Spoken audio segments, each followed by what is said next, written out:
بالکل صحیح، بالکل صحیح. سینیٹر خلیل طاہر سندھو صاحب، اب بھی میں نے آپ کو احسن اقبال صاحب کی سٹیٹمنٹ بھی سنائی. اب یہ ایک سلسلہ چل رہا ہے، پہلی نشست ہوتی ہے مذاکرات کی تو اس کے فوراً بعد جو ہیں آپ کے منسٹرز، فیڈرل منسٹرز بہت سخت قسم کی سٹیٹمنٹس دینا شروع کر دیتے ہیں، جس کی وجہ سے تھوڑی سی کھٹائی پڑتی ہے، معاملات آگے چلتے ہیں. دوسرا سیشن ہوتا ہے، کہا جاتا ہے کہ تحریری طور پر چارٹر آف ڈیمانڈز دیں گے تو معاملات آگے چلیں گے. اور انہوں نے کہا کہ بانی پی ٹی آئی سے ملاقات، جس پر حکومتی کمیٹی نے ایگری بھی کر لیا کہ جی آپ کی ملاقات کرواتے ہیں، اس کے باوجود ملاقات نہیں ہوئی اور ابھی تک کھٹائی میں معاملات ہیں. آپ کو کیا لگتا ہے کہ دونوں طرف سے زیادتی ہو رہی ہے یا کوئی صرف ایک فریق زیادتی کر رہا ہے ان مذاکرات کو سیبوٹاج کرنے کے لیے؟ ضمیر حیدر صاحب، آپ کا بہت شکریہ.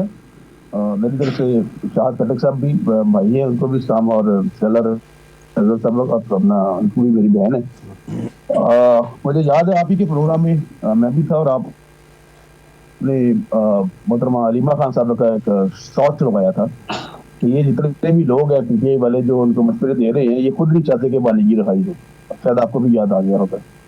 یہ ایک اب ایسا ہجوم بن چکا ہے جس میں ایک اژدہا چھوڑے ہوئے ہیں، اور ان کو خود نہیں سمجھ آ رہی. بہت سارے لوگ ان کے ہٹ وکٹ ہو چکے ہیں. جو آپ نے بھی فرمایا امین حیدر صاحب، سب سے پہلی نشست ہوئی تھی تو علی امین گنڈا پور کا بیان آیا تھا سب سے پہلے جی جی جی کہ ہم گولیاں لے کے آئیں گے، ہم بندوقیں لے کے آئیں گے. اس کے بعد نمبر ٹو جو آپ نے کہا کہ اسپیکر صاحب سے، شیلر رضا صاحب سے کہہ رہے تھے، زارا سلمان اکرم، سوری راجہ پرویز رشید صاحب اور نوید قمر صاحب ہمارے الائٹ سے ہیں، وہ بھی ممبرز ہیں. لیکن ایتھیکلی تو کچھ کیا جا سکتا ہے، لیکن اسپیکر صاحب کسی کو بانڈ تو نہیں کر سکتے کہ وہ بیان نہ دیں. یہ دونوں طرف سے ہے، میں یہ نہیں کہتا کہ ایک طرف سے ہے. بہتر ہے، تجویز بہت اچھی ہے، لیکن وہ بھی اگر اسی کمیٹی کو طے کرنی ہے.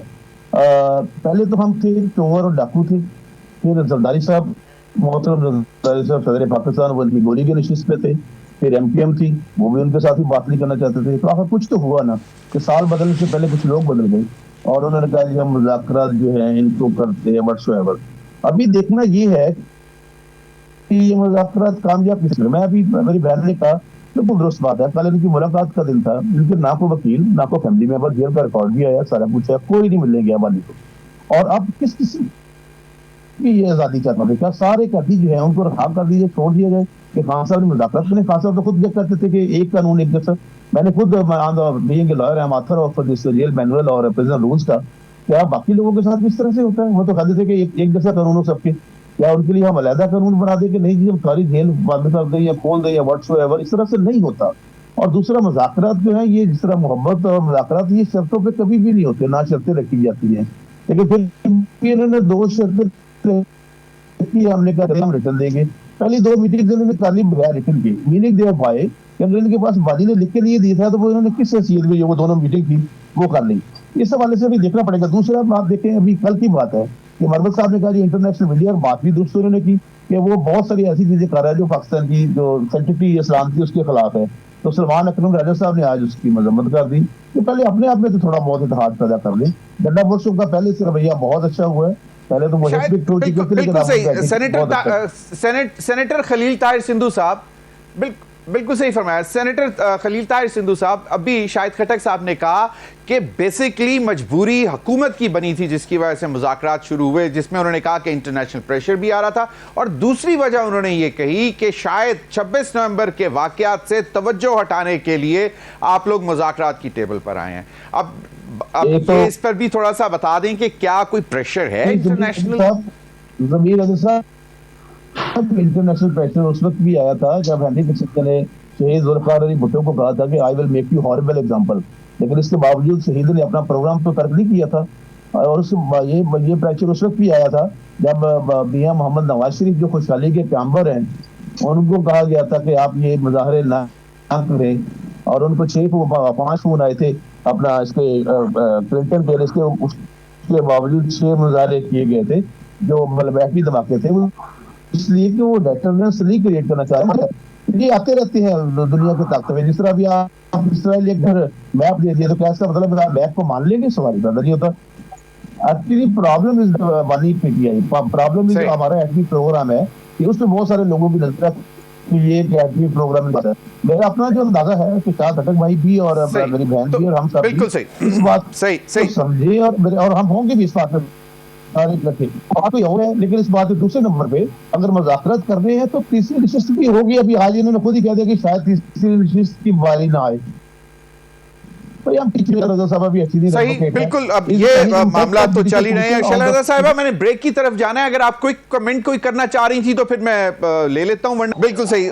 سینیٹر صاحب اب آپ مجھے بتائیں کہ کیا یہ واقعی کوئی کمزوری ہے کمٹمنٹ کے باوجود ایکسکلوسیو مذاکراتی کمیٹی کی بانی پی ٹی آئی سے نہیں کروا سکے؟ کوشش کی یا نہیں کی یہ آپ بہتر جانتے ہیں, بتا سکتے ہیں, یا اس پر بھی آپ لوگ کوئی پریشر میں ہیں کہ نہیں کروا سکے؟ حیدر صاحب, میں شاہد سکتا بہترین بھائی قابل احترام ہے, وہ مائنڈ کر کے پتہ نہیں کیوں کس بات سے کہ میں پیپلز پارٹی کی بات کی اور نیم کی بات کی ہے. میں یہ تو ایڈمیٹڈ فیکٹ ہے کہ علی کسنجر نے یہ بات کی تھی, اور یہ بھی ایڈمیٹڈ فیکٹ ہے کہ کلنٹن نے فون کیے تھے میاں نواز شریف کو پرائم منسٹر تھے, اس کے باوجود وقفے ہوئے تھے. پھر ہم نے بھی ہمارے درمیان ظاہر ہے بہت سارے پرابلم تھے, یہ ڈیفینیٹ ایڈمیٹڈ فیکٹ ہے جو شاہد خٹک صاحب نے فرمایا. لیکن ہم نے جمہوریت سے بہت کچھ سیکھا ہے. کیا یہی کام ہے؟ کیا کسی غزوہ کا یا صلح حدیبیہ کا یا باقی جو دوسری جنگ عظیم ہے اس کا جو حل ہے وہ ٹیبل ٹاپ پہ نہیں نکلتا, مذاکرات پہ نہیں نکلتا؟ دوسرا, شاہد بھائی دراز ہو گئے جب چیزیں ٹیلی وائز ہو جاتی ہیں آپ نے اب دوبارہ چلا دی. کیا علیمہ خان صاحبہ نے نہیں کہا کہ یہ لوگ بانی کو نہیں نکالنا چاہتے ہمارے اپنے لوگ؟ کیا تو نہیں کہا, کہتے کہ نہیں کہا. دوسرے نمبر پہ کیا مروت صاحب کو ٹیلی ویژن پہ آگے سلمان اکرم راجہ صاحب نے نہیں کہا اور مروت صاحب نے جواب نہیں دیا؟ تو جب ایسا چیزیں میٹر جو ہے پبلک ہو جائے, ٹیلی وائز ہو جائے, تو پھر آپ کو بھی لیگل رائٹ ہے, مجھے بھی لیگل رائٹ ہے, شیلا بہن کو بھی لیگل رائٹ ہے, ہم اس پہ بات کر سکتے ہیں. کیوں نہیں بات کر سکتے؟ یا تو ان کی بات ہو رہی ہے. دوسرے نمبر پہ آپ نے بات کی ہے صحیح, بالکل آپ نے کلیریفائی کر دیا. ذرا مجھے سینیٹر صاحب مجھے میرے سوال کا جواب بھی دے دیں. میں دے رہا ہوں. ایک تو یہ ہے کہ دیکھیں ضروری ہے کہ مطلب کیا کس قسم کا یہ کس قسم کا آزاد ہے. ابھی جو شیلا صاحبہ فرما رہی تھی بالکل درست ہے کہ ایک رات پہلے نام بھیجے جاتے ہیں, اس میں اپنی کمیٹی کے کچھ لوگوں کے نام لکھوا دیتے یا جتنے بھی نام لکھوانے تھے, پھر اگر ان کو اجازت نام لیتی پھر یہ بات کرتے. کسی کا تو کوئی ملنے ہی نہیں گیا ان کو. تو نمبر 2, اگر 2 لوگ ملیں گے, اگر یہ 5 ایک مثال لگے 5 لوگ ہیں, 3 مل لیتے ہیں, انہوں نے تو کرنا کیا ہے؟ بات تو آپ کو پھر مذاکرات میں ہونی ہے اور وہاں پہ مذاکرات ہوں گے. میں خود چاہتا ہوں, میرا دل چاہتا ہے, میرا یہ کہتا ہے کہ اپنا استحکام ہوگا تو معاشی استحکام آٹومیٹکلی آئے گا. یہ ملک کے لیے بہتر ہے. یہی میں شاہد بھائی کو, شاہد خٹک صاحب سے ریکویسٹ کر رہا ہوں, ہمبل سبمیشن کر رہا ہوں کہ ان مذاکرات کو آگے بڑھائیں, لیکن اس پہ ایسی باتیں نہ کریں. آپ دیکھیں کل کا جو ٹویٹ ہے خان صاحب کا, والی کا پرسوں کا, جو میڈیا کے ساتھ کیا, کسی کو اس پرائم منسٹر کو کس لفظ سے انہوں نے پکارا ہے.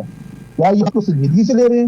کیا یہ اگر سنجیدگی سے لے رہے ہیں تو کیا اس موقع پر ایسے لفظ کہنے چاہیے جو انہوں نے کہے؟ لیکن ہم اس کے باوجود ہمیں ہماری تربیت بھی نہیں ہے اور ہمیں کہا گیا کہ آپ ایسی کوئی بیان نہیں دیں گے کیونکہ کبوتر جو ہے وہ کوئل کی زبان نہیں بول سکتا. شاید خٹک صاحب آپ نے بھی وہی شیلا رضا صاحبہ والی بات کی. میرا سوال یہ تھا کہ جب کمیٹی نے کمٹ کیا ہے ایکسکلوسیو مذاکراتی کمیٹی کی میٹنگ بانی پی ٹی آئی سے, تو پھر آپ یہ اگر کہہ کے یہ دس از نو ایکسکیوز کہ 2-3 نام آپ ان کے بھی ڈلوا دیتے, وہ جا کے مل لیتے. تو if you can comment on it quickly, کیونکہ آپ کی آواز بھی ذرا خراب ہو رہی ہے, میں چاہ رہا تھا. جی صاحب گوہر یوسف صاحب اس سے کہا ہے کہ ہمیں ایکسکلوسیو کھلا ماحول چاہیے. کھلا ماحول کیا ہے؟ کسی گراؤنڈ میں مذاکرات نہیں بنی سے ظاہر ہے, کسی کمرے میں جیل کے مینول کے مطابق کسی کمرے میں کسی ٹیبل پہ کسی کرسی پہ بیٹھ کے وہاں پہ بات ہونی ہے نا. اور ہمیں بتایا تو کس قسم کا کھلا ماحول چاہیے ان کو.